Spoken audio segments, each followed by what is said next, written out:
McGregor ran a 44.6, I believe, earlier.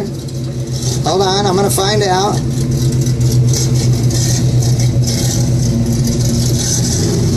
Yeah. 44.605. 0.406 slower than Tyler Gibson. He's pissed.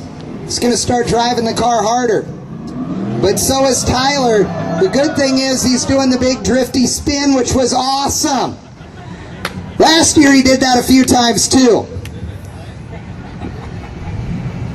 Oh, I dig it. Tyler, you're the man. 44.199, going to be his best time so far.